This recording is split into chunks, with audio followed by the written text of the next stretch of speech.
Urgensi materi. Akhlak terpuji adalah segala sikap, ucapan, dan perbuatan baik manusia yang sesuai dengan ajaran Islam. Akhlak terpuji disebut juga akhlakul karimah. Akhlak ini sangat penting untuk diterapkan dalam kehidupan, terutama dalam kehidupan remaja. Banyaknya remaja saat ini terpengaruh dengan budaya asing yang kadangkala tidak cocok dengan ajaran Islam. Bahkan contoh dalam berpakaian, remaja cenderung meniru pakaian barat, baik model ataupun polanya. Begitu pula dalam berbicara dengan orang tua yang justru tidak memperlihatkan tata krama berbicara dengan orang tua. Masa remaja adalah masa yang penuh dengan hal-hal yang indah. Sehingga masa remaja itu sangat sensitif. Maksudnya adalah masa yang penuh dengan dinamika, serba ingin tahu, ingin mencoba, dan menyukai tantangan walaupun terkadang bertentangan dengan ajaran Islam. Misalnya, pergaulan terlalu bebas berpakaian, terlalu terbuka. Perubahan perilaku remaja dapat dipengaruhi oleh lingkungan di mana tempat remaja itu bergaul. Lingkungan yang sangat mempengaruhi karakter remaja adalah teman sepergaulan. Jika remaja itu bergaul dengan teman yang baik, memiliki akhlakul karimah, maka karakternya akan menjadi baik, begitu pula sebaliknya. Contoh ta'aruf dan tafahum. Ahmad sedang susah dalam menghadapi persoalan hidupnya. Ia kesulitan dengan biaya sekolahnya. Kebetulan orang tuanya miskin. Mau bekerja canggung karena tidak memiliki bekal ilmu yang memadai. Tetapi ia mempunyai teman yang kaya dan baik hati. Teman tersebut mengetahui kondisi Ahmad. Ia memberi kesempatan kepada Ahmad untuk bekerja di sore hari setelah pulang sekolah di perusahaan ayahnya. Dengan demikian, ia dapat membantu mengatasi persoalan hidup yang dihadapi oleh Ahmad. Adapun contoh tolong-menolong dalam kebaikan adalah meringankan beban hidup, menutupi aib, dan memberikan bantuan kepada seseorang. Seperti hadis Nabi berikut ini yang artinya, barang siapa yang melapangkan seorang mukmin dari suatu kesulitan dunia, maka Allah akan melapangkannya dari kesusahan pada hari kiamat.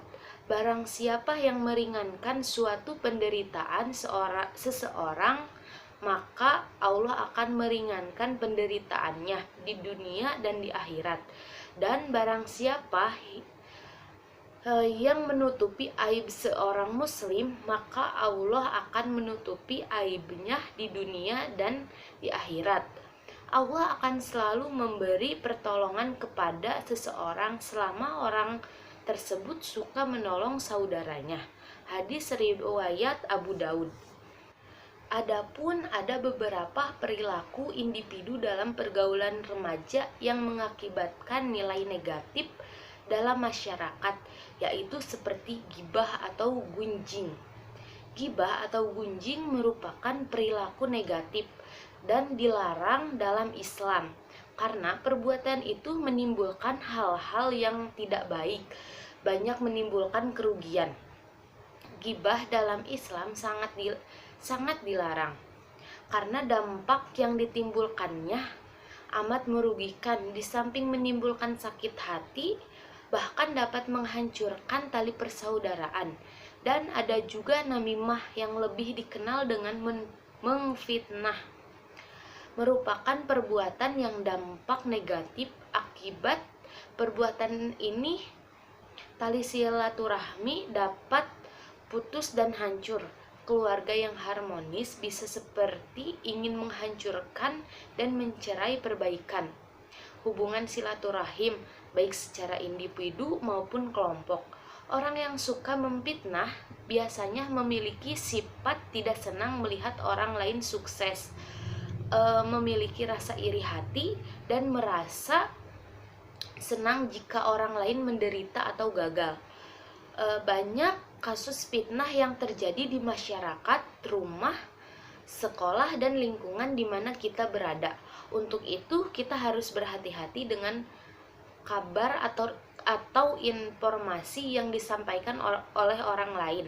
Agar tidak terjadi kesalahpahaman, sebaiknya kita waspada dengan jalan mengecek kebenaran kabar atau informasi tersebut. Dalam pergaulan sehari-hari, kita sering melihat peristiwa perkelahian, bahkan pernah mengalami peristiwa tersebut. Perkelahian biasanya dipicu oleh kata-kata yang saling menghina atau merendahkan, kemudian terjadilah perang mulut selain mencaci. Hal itu berakhir pada kontak fisik dengan tindakan saling pukul, yang menyebabkan terjadinya perkelahian diantaranya salah paham, merasa tersinggung atau terhina, atau mungkin merasa jagoan di antara teman yang lainnya. Perbuatan ini mengakibatkan rusaknya hubungan persahabatan, hubungan keluarga, atau hubungan antar kelompok. Adapun pergaulan bebas. Pergaulan bebas wajib dihindari karena merupakan salah satu bentuk perilaku menyimpang. Pergaulan bebas juga membawa dampak buruk pada berbagai bidang, misalkan kesehatan dan pendidikan. Pergaulan bebas adalah salah satu kebutuhan hidup dari makhluk manusia, sebab manusia adalah makhluk sosial yang dalam kesehariannya membutuhkan orang lain. Dan hubungan antara manusia dibina melalui suatu pergaulan. Bebas diidentikan sebagai bentuk dari pergaulan luar batas atau bisa juga disebut pergaulan liar. Pergaulan bebas juga dapat didefinisikan sebagai melencengnya pergaulan seseorang dari pergaulan yang tidak benar atau pergaulan liar, yaitu seperti zina.